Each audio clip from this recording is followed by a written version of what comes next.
नाशिक जिल्हा कायद्याचा बालेकिल्ला म्हणून ओळखला जावा यासाठी नाशिक ग्रामीण पोलिसांनी गेल्या काही काळात गुन्हेगारी आटोक्यात आणण्यासाठी मोठ्या प्रमाणावर मेहनत घेतली आहे। विविध कारवाया, धाडी आणि गुन्हेगारांवर कठोर कारवाईमुळे काही प्रमाणात सकारात्मक परिणामही दिसून येत आहेत। मात्र या सर्व प्रयत्नांमध्ये नांदगाव तालुका अपवाद ठरत आहे की काय, असा सवाल आता सर्वसामान्य नागरिकांकडून उपस्थित केला जात आहे। नांदगाव शहरात मागील काही दिवसांपासून चोरीच्या घटनांमध्ये लक्षणीय वाढ झाली असून भरदिवसा चोरी करण्याचे धाडस चोरट्यांकडून केले जात आहे। या पार्श्वभूमीवर पोलिसांनी गुप्त माहितीच्या आधारे शहरातील मुक्ताई मेडिकल या दुकानावर छापा टाकला असता तेथून एक गावठी पिस्तूल जप्त करण्यात आले। या प्रकरणी आरोपी भावेश मधुकर खैरनार याला ताब्यात घेऊन कसून चौकशी केली असता त्याने हे पिस्तूल शहरातील रुद्राक्ष दीपक सोनवणे याच्याकडून 20,000 रुपयांना खरेदी केल्याची माहिती समोर आली। पोलिसांनी दोन्ही आरोपींना अटक केली असून गुन्हा रजिस्टर क्रमांक 93/2026 अंतर्गत भारतीय शस्त्र अधिनियम 1959 प्रमाणे गुन्हा दाखल करण्यात आला आहे। दरम्यान शहरात कोणकोणत्या गुन्हेगारांना पिस्तूल, तलवारीसारखी घातक शस्त्रे विक्री करण्यात आली आहेत याचा तपास सध्या पोलीस करत आहेत। मात्र दीपक सोनवणे याला ही शस्त्रे नेमकी कोण पुरवतो याबाबतचे रहस्य अद्याप कायम आहे। तालुक्यातील नागरिकांच्या मते अशा गंभीर घटनांनंतर अनेकदा प्रकरण दाबण्यासाठी मोठ्या प्रमाणावर राजकीय हस्तक्षेप होत असल्याची चर्चा असते। त्यामुळे पोलीस प्रशासनावरही मर्यादा येतात आणि कारवाईला अपेक्षित गती मिळत नाही। पोलिसांना जर पूर्ण स्वातंत्र्य आणि पाठबळ दिले तर तालुक्यातील गुन्हेगारीला आळा बसू शकतो, असे जाणकारांचे मत आहे। नाशिक जिल्हा कायद्याचा बालेकिल्ला म्हणून ओळख निर्माण होत असताना नांदगाव तालुका मात्र या चौकटीबाहेर राहतो आहे का, असा सवाल आता जोर धरू लागला आहे।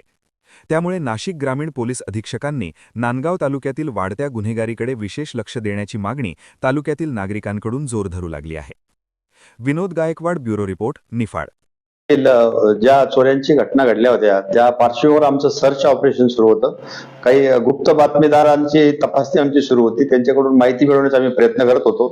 त्या प्रयत्नांच्या दरम्यान आम्हाला गुप्त बातमीदारांकडून अशी माहिती समजली की एक कोर्टासमोर एक दुकान आहे मेडिकलचं, त्या दुकानामध्ये एक व्यक्ती जो आहे ज्याचं नाव भावेश खैरनार आहे, त्याच्याकडे एक गावठी कट्टा असल्याची माहिती मिळाली होती।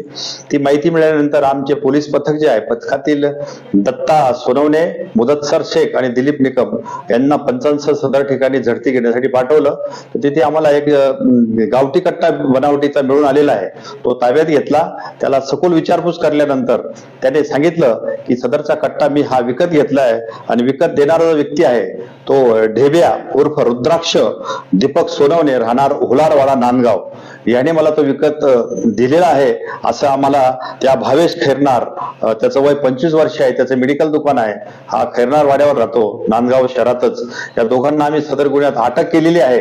अटकेनंतर आम्ही त्याला माननीय न्यायालयासमोर हजर करणार आहोत। पुढील तपास आम्ही त्याची रिमांड मिळावी यासाठी न्यायालयाला विनंती करणार आहोत। सदरची जी माहिती आहे ती आम्ही वरिष्ठांना दिलेली आहे। सदर कामी वरिष्ठांचे आम्हाला मार्गदर्शन लाभलेलं असून सदर कामी माननीय पोलीस अधीक्षक साहेब श्री बाळासाहेब पाटील साहेब, तसेच मालेगाव विभागाचे माननीय अपर पोलीस अधीक्षक श्री तेगबीर सिंग संधू साहेब, तसेच आमचे मनमाडचे SDPO साहेब श्री बाजीराव महाजन साहेब यांनी आम्हाला योग्य ते मार्गदर्शन केलेलं आहे। त्यांच्या मार्गदर्शनाखाली आम्ही गुन्ह्याचा पुढील तपास करण्याकामी आरोपीचा रिमांड घेऊन सदरची कृती त्याने का केली, सदरचे शस्त्र त्याने कुठून प्राप्त केलं, त्याचा हेतू काय होता, तो कोणत्या कारणासाठी वापरणार होता, हे आम्ही सगळं रिमांड काळामध्ये त्याच्याकडून उपलब्ध करून घेणार आहोत माहिती। आणि याच्यामध्ये अधिक आरोपी निष्पन्न झाल्यास त्यांना देखील या कायद्याच्या कचाट्यातून सुटणार नाही, त्यांना देखील अटक करून आम्ही सदर गुन्ह्यात त्यांना जास्तीत जास्त कशी शिक्षा होईल आणि कसा जास्तीत जास्त पुरावा उपलब्ध होईल, त्या सगळ्या पुराव्याच्या आधारे आम्ही त्यांच्या विरुद्ध मान्य न्यायालयात दोषारोप पाठवण्याची तयारी करणार आहोत। आणि नागरिकांना देखील आम्ही आवाहन करू इच्छितो नांदगाव मधील की असे जे गैरकृत्य करणारे जे गुन्हेगारी एलिमेंट्स आहेत यांच्यावर कारवाई आम्ही पोलिसांनी करावी। जर आपल्याला अशी काही गुप्त बातमी मिळालीच तर आम्हाला तातडीने आम्ही कळवा, आम्ही दुसऱ्याच मिनिटात तिथे हजर होऊ आणि अशा गुन्हेगारी ठेचून कशी काढता येईल यासाठी आम्ही कसोशीने प्रयत्न करणार आहोत। आणि आम्हाला नागरिकांनी मदत करावी, साथ द्यावी अशी आम्ही विनंती करतो, असे आवाहन करतो। धन्यवाद। आपण पाहत आहात सत्य, वेग, विश्वासाचं नवं केंद्र, इंडिया न्यूज 24 तास।